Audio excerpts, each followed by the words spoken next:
Alright, CNT140 Chapter 8. We're continuing our discussion on CrossConnects and adding in patch panels. The main focus on this one will be patch panels, and we'll introduce a couple ideas on patch cords, but again in Chapter 9 we'll dig into more on patch cords. Alright, let's dig in here. First thing they talk about in this chapter is patch panels versus CrossConnects. Our two main choices for terminating cabling in a closet is our CrossConnect blocks, 110 or 66, or a patch panel. Well, real quickly, as we mentioned in Chapter 7, most phone wiring goes to things like 66 blocks. Most data wiring today is going to go to a patch panel. But we'll just kind of look at the idea here real quick and kind of sort out maybe why that occurs. If I take a look, again, we're reminding you here, we're looking at this part of our cabling system, the closet over here, and the horizontal cabling coming in and terminating the horizontal cabling for connection to things like switches and routers and those kinds of things. Option 1 is using our CrossConnect blocks. Horizontal cabling terminated to a punch down block, if you will. Equipment connections terminated to another block, and I'm going to use jumpers or cross connects between them. Again, typically done with 110 or 66 blocks. But changes do require pulling out wires that have been punched into a block, pulling them out, moving them to a new location in the block, and punching them in. Even with my phone system, if somebody moves office location or gets a promotion, needs a new phone number, I literally have to take wires out of blocks, maybe one, maybe two blocks, pull them out, move them to a new slot, and punch them in. I physically have to pull wires out and punch them in if I'm going to use CrossConnect blocks. Using 110 blocks like this or using 66 blocks like this, I need to pull wires out and re-terminate them into a new location. And just reminding you, when we looked at the 66 block connections, typically from the PBX are coming in and punched in on this side. Connections on this side are typically going out to phones, but it might actually be a jumper wire to go to another block, and then the other block goes to a phone. And again, I'm pulling wires out and re-terminating them in this method, even using our connectorized 66 blocks. At some point, I'm still punching in or pulling wires out and moving them. My other option is patch panels, which most data connections today are using.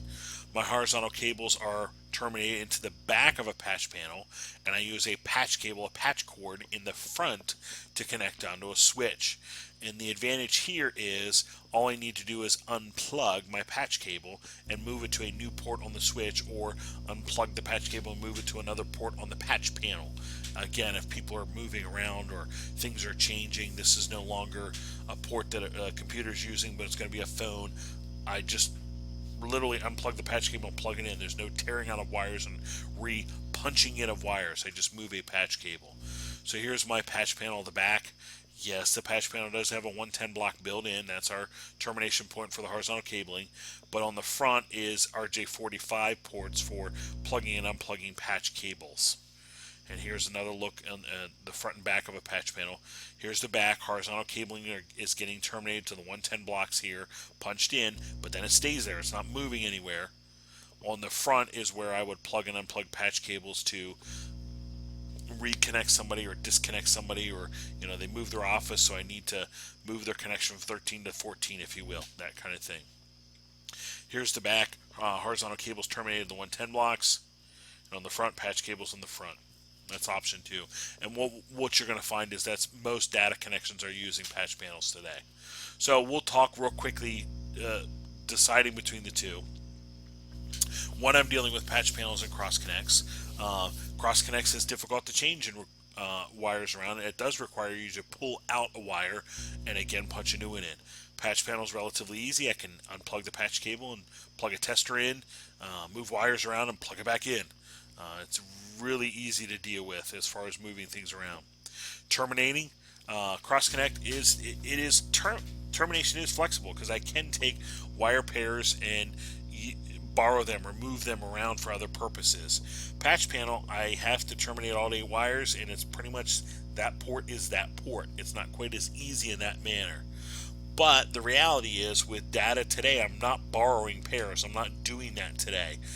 So that's not so much of an issue for data today, but that is a when you're comparing the two, that is a difference. CrossConnect terminations require more punch downs and take more space on my wall. Patch panels take less punch downs because once I punch in the back, that's it. All my other connections out front are plug and play, if you will, with a patch cable. So I have less labor for install, and I can move things around a lot quicker to reconfigure things.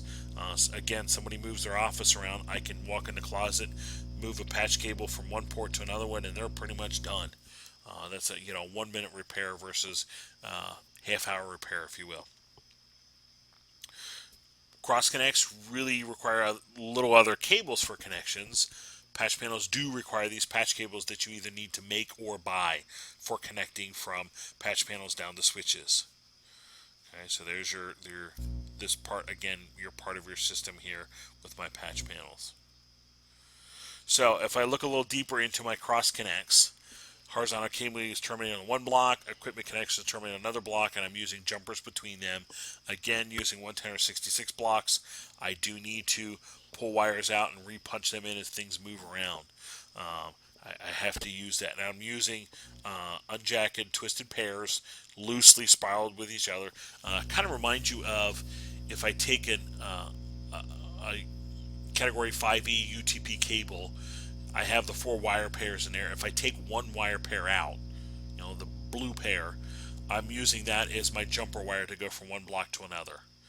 It's still made of solid copper wire, plastic insulation, and I'm just punching those in. That's all I'm doing is my jumper wire. It is color coded very much the same way. It's still 24, 26 gauge wiring. It does not need to be plenum rated. It's normally just PVC. So that's my CrossConnect wiring.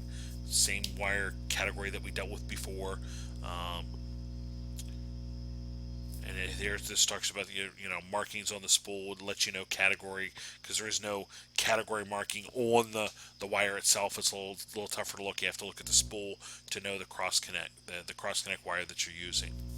Routing and marking, I'm going to use the same kind of wire management panels. I do need to watch my bend radiuses and all this, etc., etc. Keep things labeled, keep records, the whole 9 yards. And I do need to watch my wire untwist when I'm terminating, just like we talked about before.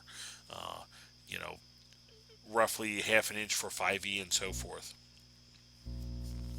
Remove unwanted jumpers that I'm not using. Organize, wire wrap, or bundle wires together, those sorts of things. And again, there's my CrossConnect, this part of my system. Option 2, which is pretty much the preferred method today, the one you're going to find the most and the one we're going to do. Horizontal cables are terminated into the back of our patch panel, into the 110 block part, if you will, and I'm going to use patch cords on the front to connect from the patch panel down to a switch. And again, all I need to do is move patch cables around to reconfigure things. Very flexible connections because of the patch cables. Excuse me, easy to install, less confusing than punch downs. I'm looking at my port numbers. All 8 wires are getting punched in the back, so I don't have to worry about that. On the front, I'm just paying attention to the port numbers that I'm dealing with. So I do need things labeled well and organized well, but there's my a lot easier to deal with, if you will. Horizontal cables are getting punched into the back here, and on the front ports up here, I'm paying attention to the port number and plugging that into the correct switch port, if you will. There's my patch cables. There's the horizontal cable runs being terminated at the back of the patch panel into the 110 blocks here. And on the front, patch cables going from here down to switch and switch ports. A couple other things we need to look at when I'm looking at patch panels. They are typically 19 inches wide for mounting in my equipment racks. Believe it or not, that is 19 inches from there to there. That's the dimension that pretty much all equipment racks for closets are, 19-inch racks. So they are designed to be bolted into racks like that. They come in varying port counts, typically multiples of 12 or 24. Here's a 12-port patch panel, very small port count. 24, this is a little more common. 48 port, very common, and actually a lot of the patch panels we have in the room are 48 port. And they do even make them in 96 port, the kind of thing you'd probably find in the closet down the hall from our lab for the whole building, that kind of thing. They are color coded on the back for 568A color code and 568B color code. Now, warning, be careful when you start working with patch panels. Orient yourself, find the color code on it because they're going to be listed many different ways. I'll show you a bunch of different examples here in a minute. But find it, orient yourself, figure out how it's labeled before you do any terminating. I have run into a number of problems where you get partway through and go, what? Or you think you're doing it right, but you're actually following the wrong line. So let's look at a couple examples that you may run into. Here, as I look, I have the 568A color code, 568B color code. So as you look at the 110 block up here, there's no color bars on. Down here, they're showing you, look, if you want to terminate to the A color code, you're going to do white, blue, blue, white, green, green, white, orange, orange, white, brown, brown, down the line to make that the 568A color code. If you're doing B, you'll punch the wires in white, blue, blue, white, orange, orange, white, green, green, white, brown, brown. And you'll notice it's white color, white color, white color. That's from the days of phone of tip, ring, tip, ring, tip, ring, tip, ring. That's what you're going to see. So find the color code, orient yourself, make sure you know what you're using in your building before you worry about punching in. Here's another style. This one actually has some color bars labeled for you. Here's another style. This is saying 568B. It doesn't even have the A color code on, but there it is printed for you. Here's one, A and B, A up top, B on the bottom. The bars aren't labeled. You need to look at the color code yourself. Here's one that's a little tougher to read.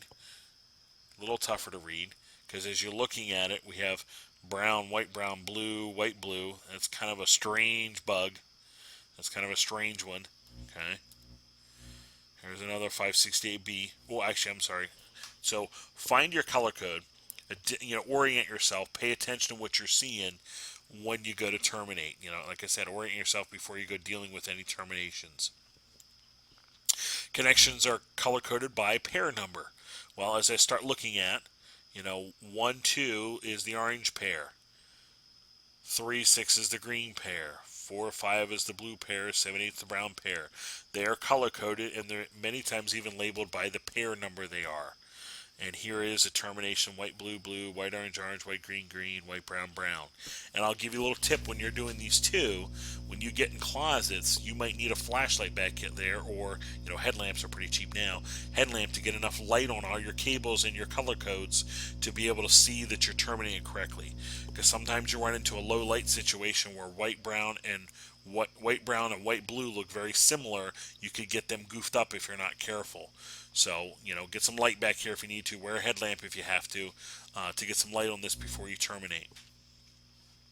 My ports are usually spaced 4 or 6 ports adjacently. Yeah, here's 6 ports kind of right next to each other. 1, 2, 3, 4, 5, 6. If I look at the row right at bottom, right below this, 25, 26, 27, 28, 29, 30.